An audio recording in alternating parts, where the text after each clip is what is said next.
अल्हम्दुलिल्लाह वस्सलातु वस्सलामु अला रसूलिल्लाह अऊज़ु बिल्लाहि मिनश्शैतानिर्रजीम वस्तईनु बिस्सब्रि वस्सलाह व इन्नहा लकबीरतुन इल्ला अलल खाशिईन।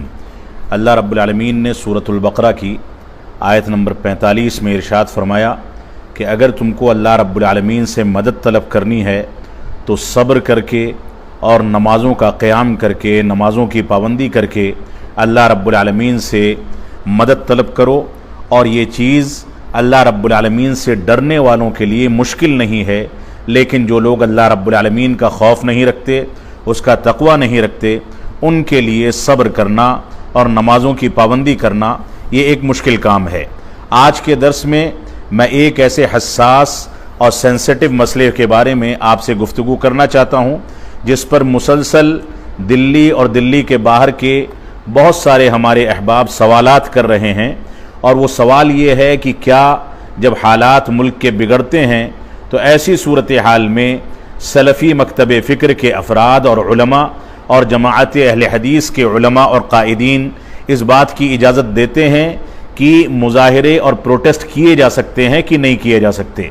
इस सिलसिले में मैं आपके सामने वाज़ेह कर दूं कि कुरान मजीद की आयात, रसूल अकरम सल्लल्लाहु अलैहि वसल्लम के फ़रामीन, सलफ़ सालिहीन के अक़वाल की रोशनी में सलफ़ी मकतब फ़िक्र में कभी भी इस बात की गुंजाइश नहीं रही कि मुज़ाहिरे किए जाएं, उसमें वक्त बर्बाद किया जाए, प्रोटेस्ट करके नई नस्लों के लिए मुश्किलात खड़ी की जाएं। इस वजह से हमें ऐसी सूरत हाल में सब्र व इस्तिक़ामत से काम लेना चाहिए। मैं चंद दलाइल आपके सामने पेश करूँगा और मौजूदा हालात में हमको क्या करना चाहिए इस पर थोड़ी सी गुफ्तगू करूँगा। अल्लाह रब्बुल आलमीन हमको इन बातों पर अमल पैरा होने की तौफीक अता फरमाए। रसूल अकरम सल्लल्लाहु अलैहि वसल्लम फरमाते हैं कि मेरे बाद ऐसे अइम्मा और हुक्काम आएंगे जो मेरी हिदायत और मेरी सुन्नत के ज़रिए तुम्हारी रहनुमाई नहीं करेंगे, बल्कि उनमें उनके मुआविनीन में कुछ ऐसे अफराद भी होंगे जिनके दिल शैतान के दिलों के तरीक़े से बिल्कुल गलीज़ और बुरे होंगे। लेकिन ऐसी सूरत में तुम्हारी ज़िम्मेदारी है कि तुम उनकी इताअत करो, और वो दीन इस्लाम से दूर हैं, तुम्हारे ऊपर जुल्म जौर करते हैं, उसके बावजूद तुम उनकी समअ ताअत को लाजिम पकड़ो। अल्लाह के नबी सल्लल्लाहु अलैहि वसल्लम ने आगे फरमाया, अगरचे वो तुम्हारी पीठ पर वार करें, तुम्हारे माल को गसब कर लें, उसके बावजूद तुम समअ ताअत से काम लो। ये सही मुस्लिम की 1847 नंबर की हदीस है। इसी तरीके से रसूल अकरम सल्लल्लाहु अलैहि वसल्लम ने इरशाद फरमाया कि अगर कोई वली अम्र को और हाकिम को और अपने कायद को नसीहत करना चाहे तो उसकी जिम्मेदारी है कि एलानिया तौर पर ना करे, बल्कि उसका हाथ पकड़ करके उसको खलवत में ले जाए, तन्हाई में ले जाए और वहां जाकर के उसको नसीहत करे। अगर वो नसीहत को कबूल करता है तो बेहतर है, वरना नसीहत करने वाले ने अपना हक अदा कर दिया। ये किताब सुन्ना की सही हदीस है जिसको अल्लामा अलबानी ने सही करार दिया। शरीयत के इस मनहज से हमको दो चीज़ें हासिल होती हैं। एक तो ये कि हम बरी उस जिम्मा हो जाते हैं दावत व तबलीग और नुस्ख़ो खैर खाही की जिम्मेदारी से। इसी तरीके से हमको जो फ़ायदा हासिल होता है वो ये है कि हम फितनों से और फितनों के असबाब से अपने आप को सलामती हासिल करने में कामयाब होते हैं और फितनों से अपने आप को बचा लेते हैं। हसन बसरी रहमतुल्लाह अलैह से किसी ने सवाल किया, उनसे कहा कि अगर हम बाहर निकलें और लोगों के अंदर तब्दीली करना मकसद हो तो ऐसी सूरत में आपका क्या ख्याल है?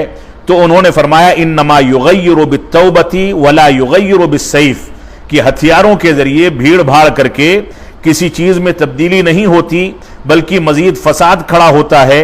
अगर तब्दीली पैदा करनी है तो इंसान को तौबा व इस्तिग़फ़ार करना चाहिए, अल्लाह रब्बुल आलमीन की जानिब रुजू करना चाहिए। इसी तरीके से अनस बिन मालिक रज़ियल्लाहु ताला अन्हु से जब सवाल किया गया कि हम हज्जाज बिन यूसुफ से बहुत ज्यादा परेशान हैं, तो उन्होंने वसीयत फरमाई कि सब्र करो, और हर आने वाला जमाना पहले जमाने से बुरा होता है, यहां तक कि तुम अल्लाह रब्बुल आलमीन से मुलाकात के अय्याम में पहुंच जाओ। इस वजह से समअ ताअत से और सब्र से काम लो और रसूल अकरम सल्लल्लाहु अलैहि वसल्लम की इताअत करो। यह सही बुखारी की रिवायत है।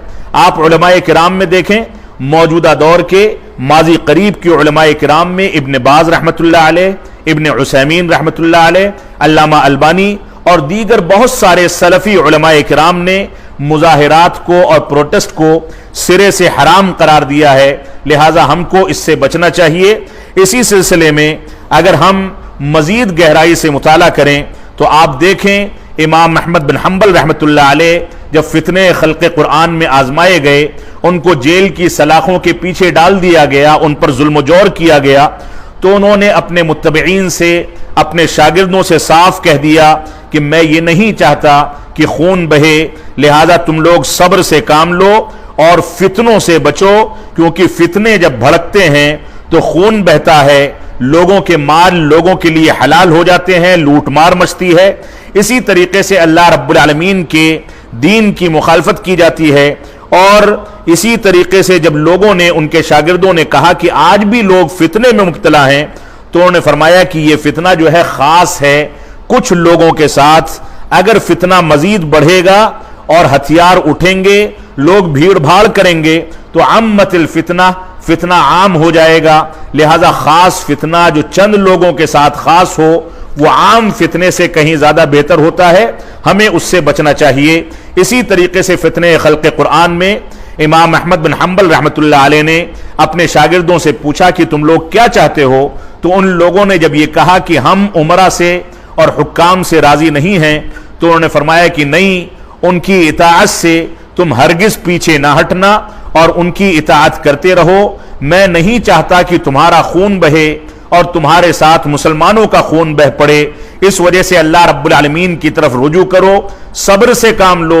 सब्र से काम लेने में इताअत करने वालों के लिए इताअत के कामों में आसानी होती है, और फितने भड़कते हैं तो ऐसी सूरत में नेकोकार और सालेह लोगों के लिए आमाल सालिहा को अंजाम देना मुश्किल हो जाता है। हमारी जिम्मेदारी है कि हम इन उसूलों पर अमल करें। लिहाजा हम इस बात को समझ लें कि मुजाहिरात और प्रोटेस्ट की सलफी मकतबे फिक्र के अंदर कुछ भी गुंजाइश मौजूद नहीं है, बल्कि सलफी उलमा इसको हराम करार देते हैं। आप देखें माजी में मुजाहिरात का और प्रोटेस्ट का जो माहौल हिंदुस्तान या दुनिया के मुख्तलिफ खित्तों में बना, उसके नतीजे में कितने बच्चे अपनी जान से हाथ धो बैठे, तालीम का नुकसान हुआ, और न जाने कितनी खवातीन दीन से भटक करके गैर मुस्लिमों की और शिर्क व बिदआत की चीजों में, रीत रिवाज में पढ़ करके अपना ईमान और अपने मजहब को खो बैठी, और उन लोगों ने दीन को भी जाय कर दिया। बच्चों की तालीम मुतासिर हुई, मुसलमानों का कारोबार मुतासिर हुआ, जिसके नतीजे में न जाने कितने मुसलमान बेरोजगार हो गए। इसका एक मुनासिब हल यह है कि हम अपने अहलो हल्लो इक़्द को, अपने उलमा को, अपने कायदीन को, जो मुख्तलिफ मकातिब फिक्र के हैं, उनको मजबूर करें कि वो ख्वाब गफलत से बेदार होकर के मुसलमानों की मुश्किलात को सुनने और उनको समझने के लिए सामने आए, और कुरान और सुन्नत की रोशनी में फैसले किए जाएं, और इन कायदीन को इस बात पर मजबूर किया जाए कि मुसलमानों को मुजाहिरात में निकलने से तो बचाया जाए, मुजाहिरात को हराम तो करार दिया जाए, लेकिन साथ में मेमोरेंडम तैयार करके पुलिस थानों में, चौकियों में, पुलिस के जिम्मेदारान के सामने, वजारत दाखिला में, वजारत उज़्मा में, और इसी तरीके से सदर जमहूरिया के सामने मेमोरेंडम पेश करके अपने मसाइल को हल करने की कोशिश की जाए। यह हमारा तरीका एहतजाज का है। शरीफाना अंदाज में, भीड़ भाड़ किए बगैर, बाज कायदीन मेमोरेंडम ले जाकर के मुत्तहिदा तौर पर लोगों के सामने पेश करें और उसके जरिए अपने हुकूक को हासिल करने की कोशिश करें। उसके बावजूद मामलात हल नहीं होते तो अदालतों के रास्ते खुले हुए हैं। इस बात को याद रखें। अल्लाह रब्बुल आलमीन ने फरमाया है, इन्नल्लाह ला युगय्यिरु मा बिकौमिन हत्ता युगय्यिरु मा बिअनफुसिहिम। अल्लाह रब्बुल आलमीन किसी कौम की हालत उस वक्त तक नहीं बदलता जब तक वो कौम अपनी हालत को खुद बदलने की जिम्मेदारी ना उठा ले। आज मुसलमानों की सूरत हाल ये है कि ना वो नमाजों की पाबंदी करते हैं, न उनके दरमियान इत्तेहाद व इत्तेफाक है, न तालीम में आगे बढ़ने की कोशिश करते हैं। आज के दौर में मुसलमानों के यहाँ दीनी बेदारी, दुनियावी तालीम की बेदारी पैदा होना इंतहाई जरूरी है। उनके दरमियान इत्तेहाद व इत्तेफाक पैदा होना जरूरी है। तालीम की बुनियादों पर वो तरक्की करें, दुनिया की अक़वाम को पीछे छोड़ें, और जब तक वो अपनी हालत को बदलने की जिम्मेदारी नहीं उठा लेंगे, जब तक अल्लाह रब्बुल आलमीन उनकी हालत को तब्दील नहीं फरमाएगा, अल्लाह रब्बुल आलमीन हमको कुरान और सुन्नत की पैरवी करने और कुरान और सुन्नत के सही मनहज को समझने की तौफीक अता फरमाए। मुजाहिरात और प्रोटेस्ट के फितनों से हमको बच करके सुकून और इत्मीनान और अमन और सलामती की जिंदगी गुजारने की तौफीक अता फरमाए। अगर हमको अपने हुकूक हासिल करने के लिए कभी जरूरत पड़ती है कि हम कानूनी लड़ाई लड़ें, तो अदालतों के दरवाजे खुले हैं, मेमोरेंडम का तरीका मौजूद है।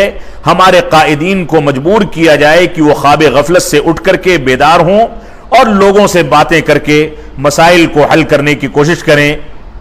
अल्लाह रब्बुल आलमीन हमको इन बातों की तौफीक अता फरमाए।